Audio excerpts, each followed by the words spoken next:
What day is it? Oh, it's Monday. I had to think, like, what day is it? It is Monday. It is also one of my friend's birthday today, and then it's also my brother-in-law and sister's wedding anniversary. So happy anniversary to them. I can't remember how many years it's been. I feel like it's been like a decade or more. I don't know. It's been a long time. You know, around this time this year, or that one year, that I remember going to Arizona for the wedding. So that was, I think, yeah, that was my first time actually flying and everything, and how much I actually hate flying. I mean, I always didn't like the idea of flying, but when I actually did, I was like, oof. It was a bit much for me. So anyway, but yeah, as you can tell, I'm back home. My bed isn't made because I have to fix the bedding, but to say the least, I'm so glad to be back. After so many times along, I think everyone's like this. As much as we like to vacation, we see how much money you spend. You see how comfortable you can be. Yeah, and your routine's just messed up, and that's how I felt like. Not saying I didn't have a great time, I did. Yeah, some things were a bit sketchy, it wasn't, okay, so dealing with the hotel, or motel I should say, situation, I didn't feel unsafe. I did feel safe. It just wasn't ran properly as it should be. It wasn't filthy or anything like that. It's just, you know, things were outdated. It was cheap, but things weren't provided the way it was or should have been. So anyway, it is what it is. It was an adventure. We survived. We got home safely, so thank you, Jesus. And speaking of, well, yesterday's Sunday felt pretty good. The church is pretty small. There's only like, I think they said there's like 20 people that attended regularly, 25 maybe. But that church is ready to hold more people. They just haven't been able to come. Pastor was really good. He had a good message. I couldn't really tell you. Oh, we were talking about, like, even, okay, I'm not going to say it for word because I didn't have the right words, or I didn't write things down. I wish I had brought my notebook, but we were talking about, since, you know, last week was Easter, or Resurrection Day, I should say. He was talking about the time afterward when Jesus didn't quite rise from the, you know, go back to heaven, and he was going to leave his disciples. But before then, he was talking about despite how even though God isn't obviously dead, he rose again. No matter how much, you know, Resurrection Day is over with, doesn't mean we shouldn't keep continuing to worship the Lord and continue to know that he's always there. He's not gone forever. He's still here with us every single moment of our lives. So we should it should be a reminder, like, hey, God's always here. Jesus is always here. We shouldn't give up on him just because we don't see him. It's not, you know, Resurrection Day anymore. Just because we put all the decorations and all this candy and everything is gone doesn't mean Jesus isn't gone. So it was a really good message. I wish I wrote things down, but anyway. And the worship service, I knew pretty much all this. There was a few songs I didn't know, but they had the words on the screen, so that was nice. And it was a good flow, and even there was an interpretation. The Holy Spirit came down, so it was the guy that had spoken and interpreted what God placed on his heart was actually Chris's dad, so, and it was just so good. So it was just good to be out of the atmosphere of, you know, the town that I live in and everything, and church that I attend to. So it was just nice to see new people, and the fact that there was just diversity. I'm not gonna lie, there was just so many people, just of different cultures. I will say there were some rude people, like even if we apologized or said sorry if we were interacting, they seemed kind of rude, but not everyone was rude.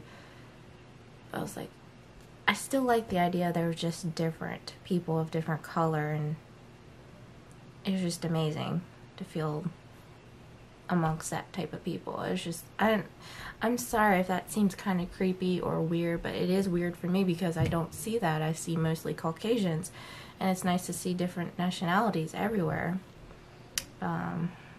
where we were. By the way, I know I said we were going to Lancaster, which I'll probably edit the first video where we actually were. I'm sorry about that.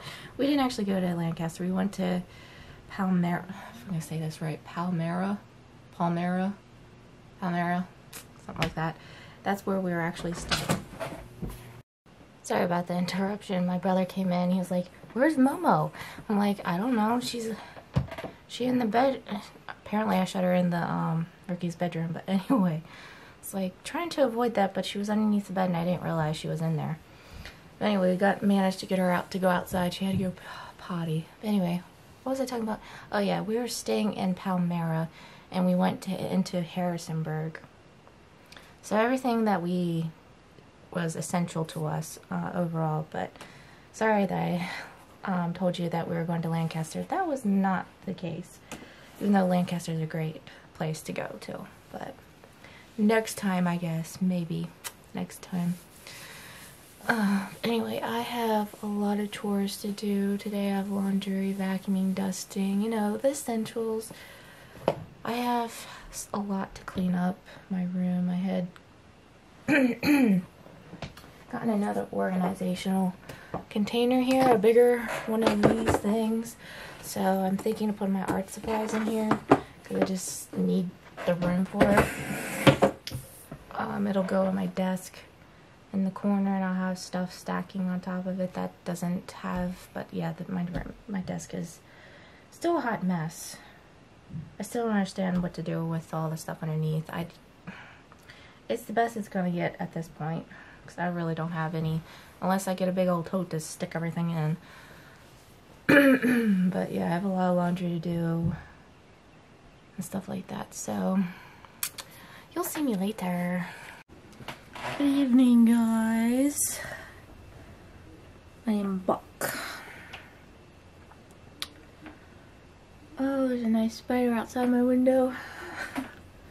Ricky knew about it, he'd be freaking out. Time I say spider, I think of Ricky, only because he's so scared of them.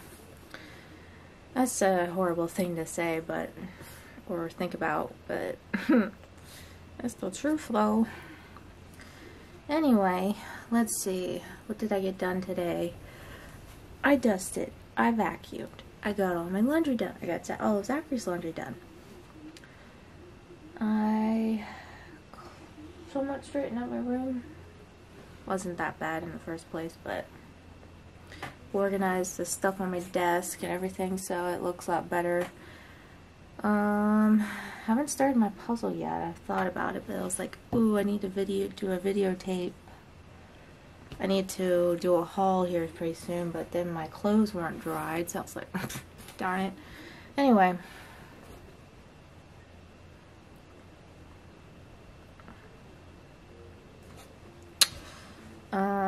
So I'm probably just gonna put it together after I finish up this video. I got 2 videos edited, so I have videos to upload. I still have, was it last week's videos to still upload, unfortunately, so I need to do that as well. I've got a lot of videos to upload, and I still got a video to edit, but anyway. It got chilly today, guys. Well, it's been chilly all day long, but now the sun is definitely down. Excuse me. It's definitely pretty chilly up. I don't know what is with this dramatic weather. that it just goes flippity flop back and forth between hot and cold. So anyway, I'm sorry that I have not been doing Bible time while I was gone on this weekend, but you know, circumstances happen. I was too busy, or my mom's in the room. I can't really film too much when she's in the room just because I felt subconscious about it. So I still feel subconscious about that type of things. I know I have to get out of that cycle of feeling insecure, but it's kind of hard not to feel that way,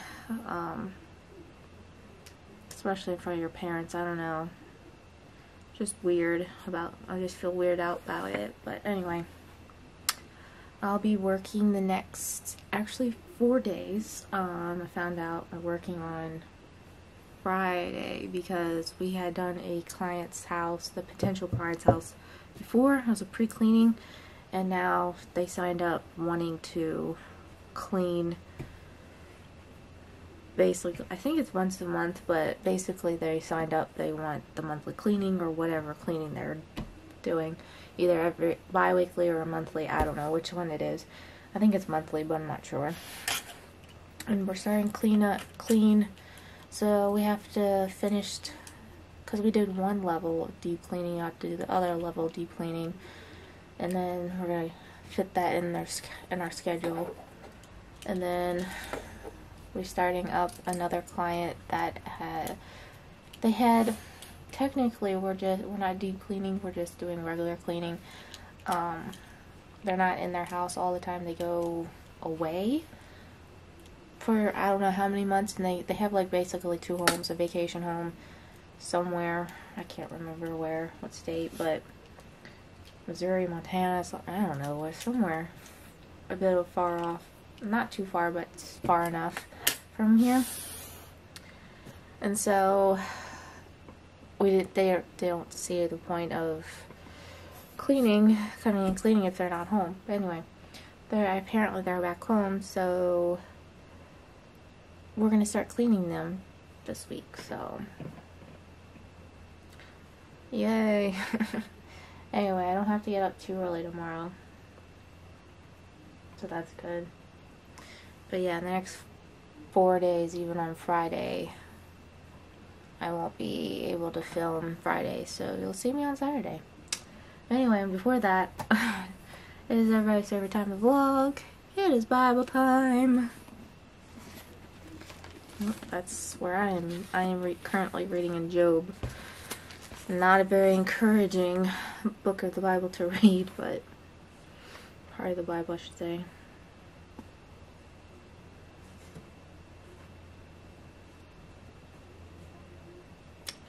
Am I in this part of the Bible? I think so. So we're in Exodus chapter 36. The Lord has gifted Bezalel, Oholiab, and the other skilled craftsmen with wisdom and ability to perform any task involved in building the sanctuary. Let them construct and furnish the tabernacle just as the Lord has commanded. So Moses summoned Bezalel and Oholiab and all the others who were especially gifted by the Lord and were eager to get to work. Moses gave them the materials donated by the people of Israel as sacred offerings for the completion of the sanctuary. The people continued to bring additional gifts each morning. Finally, the craftsmen who were working on the sanctuary left their work. They went to Moses and reported, "The people have given more than enough materials to complete the job the Lord has commanded us to do." So Moses gave the command, and this message was sent throughout the camp. "Men and women, don't prepare any more gifts for the sanctuary. We have enough." So the people stopped bringing their sacred offerings. Their contributions were more than enough to complete the whole project.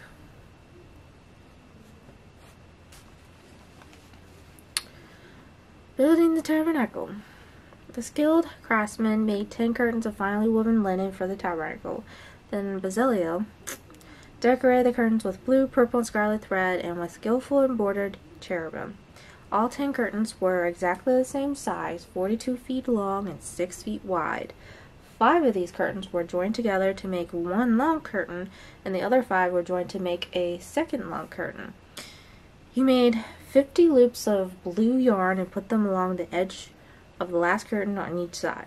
The 50 loops along the edge of one curtain matched the 50 loops along the edge of the other curtain. Then he made 50 gold clasps and fastened the long curtains together with the clasp. And this way the tabernacle was made of one continuous piece. He made 11 curtains of goat hair cloth to serve as a tent covering for the tabernacle. These 11 curtains were all exactly the same size, 45 feet long and 6 feet wide. Bezalel joined 5 of these curtains together to make one long curtain, and the other 6 were joined to make a second long curtain. He made 50 loops for the edge of each large curtain. He also made 50 bronze clasps to fasten the long curtains together. And this way the tent covering was made of one continuous piece. He completed the tent covering with a layer of tanned ram skins and a layer of fine goatskin leather.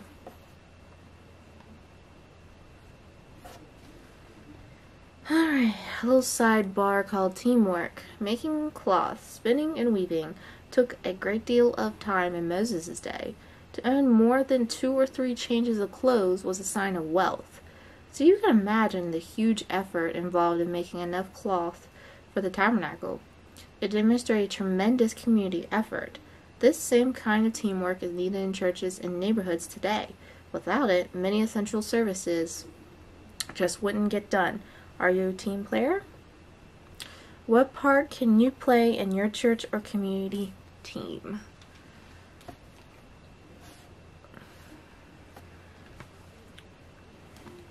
For the framework of the tabernacle, Bezalel constructed frames of acacia wood. Each frame was 15 feet high and 27 inches wide, with 2 pegs going under each frame. All the frames were identical. He made 20 of these frames to support the curtains on the south side of the tabernacle. He also made 40 silver bases, 2 bases under each frame with the pegs fitting securely into the bases. For the north side of the tabernacle, he made another 20 frames with their 40 silver bases, 2 bases under each frame. He made 6 frames for the rear, the west side of the tabernacle, along with 2 additional frames to reinforce the rear corners of the tabernacle. These corner frames were matched at the bottom and firmly attached at the top with a single ring forming a single corner unit. Both of the corner units were made of the same way. So there were 8 frames at the rear of the tabernacle, set in 16 silver bases, 2 bases under each frame. Then he made crossbars of acacia wood to link the frames, 5 crossbars for the north side of the tabernacle and 5 for the south side. He also made 5 crossbars for the rear of the tabernacle when faced west. He made the middle crossbar to attach halfway up the frames. It ran all the way from one end of the tabernacle to the other. He overlaid the frames with gold and made gold rings to hold the crossbars. Then he overlaid the crossbars with gold as well. For the inside of the tabernacle, Bezalel made a special curtain of finely woven linen. He decorated with purple, blue, and scarlet thread, and with skillfully embroidered cherubim. For the curtain, he made 4 posts of acacia wood and 4 gold hooks. He overlaid the posts with gold and set them in 4 silver bases. Then he made another curtain for the entrance to the sacred tent. He made it of finely woven linen and embroidered with exquisite designs using blue, purple, and scarlet thread. This curtain was hung on gold hooks attached to 5 posts. The posts, with their decorated tops and hooks, were overlaid with gold, and the 5 bases were cast from bronze. And that is chapter 36.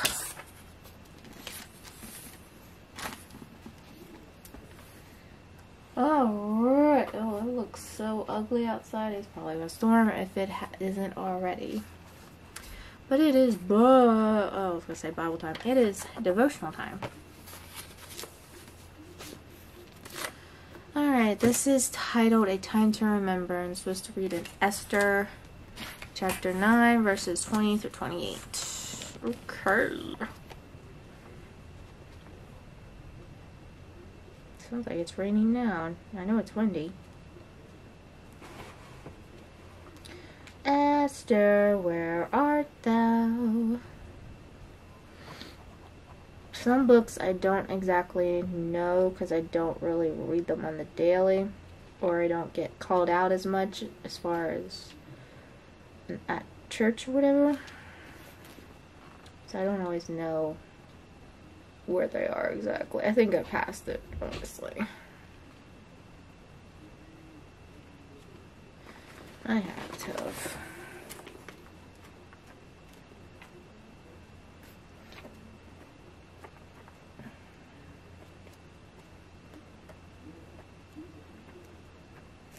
Alright, I'm just gonna look in the table of contents because I can't seem to find it. It'll be like that sometimes. Oh, it's after Nehemiah. Okay.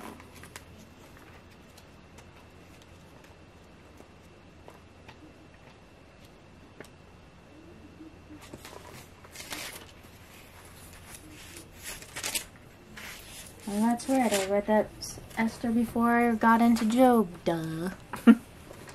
Alright.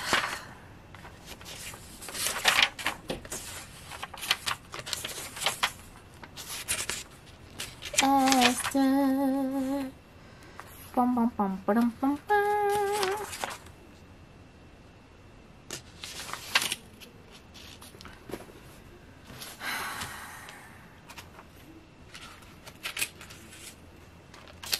Chapter 9.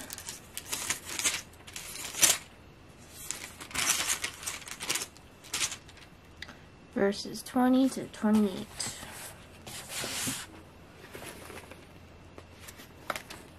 Festival of Purim. Mordecai recorded these events and sent letters to the Jews near and far throughout all the provinces of King Xerxes, calling on them to celebrate an annual festival on these 2 days. He told them to celebrate these days with feasting and gladness, and by giving gifts of food to each other and presents to the poor. This would commemorate a time when the Jews gained relief from their enemies, when their sorrow was turned into gladness and their mourning into joy.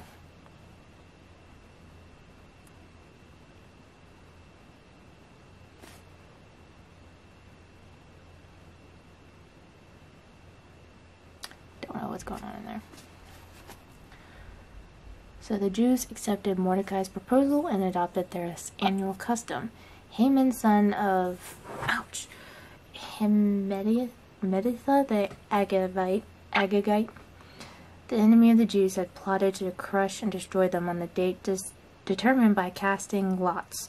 The lots were called Purim. But when Esther came before the king, he issued a decree causing Haman's evil plot to backfire, and Haman and his sons were impaled on a sharpened pole.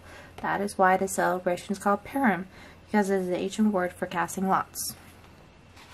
So because of Mordecai's letter and because of what they had experienced, the Jews throughout the realm agreed to inaugurate this tradition to pass it on to their descendants and to all who became Jews.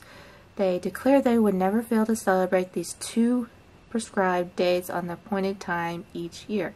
These days would be remembered and kept from generation to generation, and celebrated by every family throughout the provinces and cities of the empire. This festival of Purim would never cease to be celebrated among the Jews, nor would the memory of what happened ever die out among their descendants. Alright. A tradition is a custom, idea, or belief of a given culture that is handed down from one generation to next. At the end of the book of Esther, we can see the Jewish people began a new tradition, the Feast of Purim. Purim comes from pur, meaning lots, which was cast by Haman to carry out his plot against the Jews. It was a time for remembering and celebrating God's deliverance. Mordecai sent letters to all the Jews and to have them celebrate annually the time when the Jews got relief from their enemies, and as the month when their sorrow was turned into joy and their mourning into day of celebration. The story of Esther and the Jewish people has a happy ending. Yet you must remember that as these people were living it, the outcome of the story was unknown, just as the ending of the story of your life is unknown. But like the story of Esther, you can trust that all will end well, and you will experience a rewarding ending as you continue to follow God's plan. If you made a list of things to celebrate in your life, what would be included on it? Celebrate in my life? I guess what I celebrate in life is my birthdays, because, you know, it's a day of celebrating the day that you're born.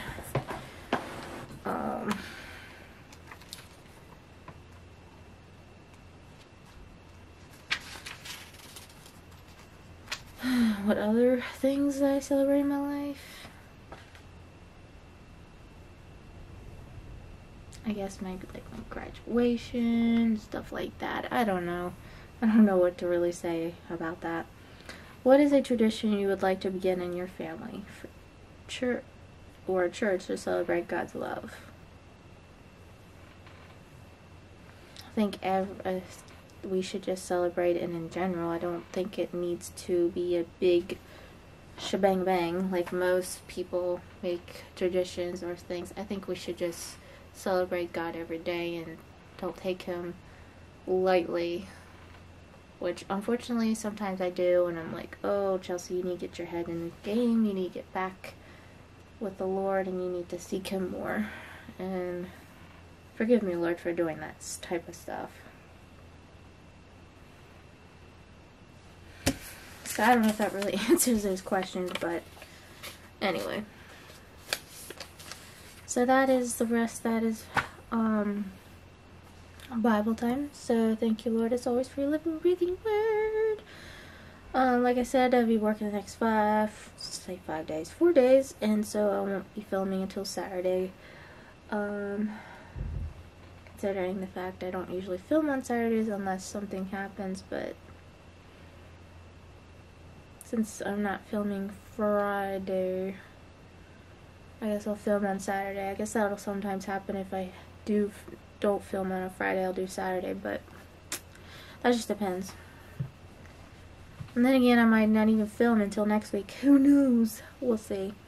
So yeah, that is my week. Hope you guys enjoyed the vlog.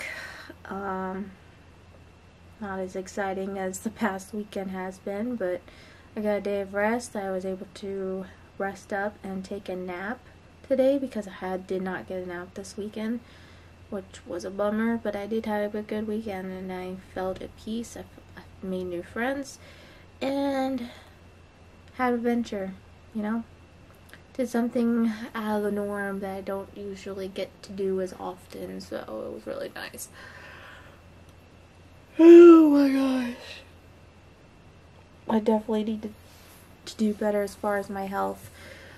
I can't keep eating the crap that I have been eating for a while, so I did do better. I ate a salad today, and then, although I did eat like a cup of M&M's, so that was not bad.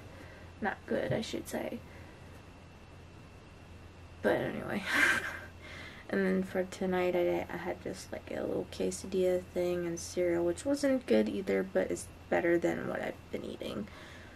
Yeah, I really need to crack on the whip on my diet situation. Ugh.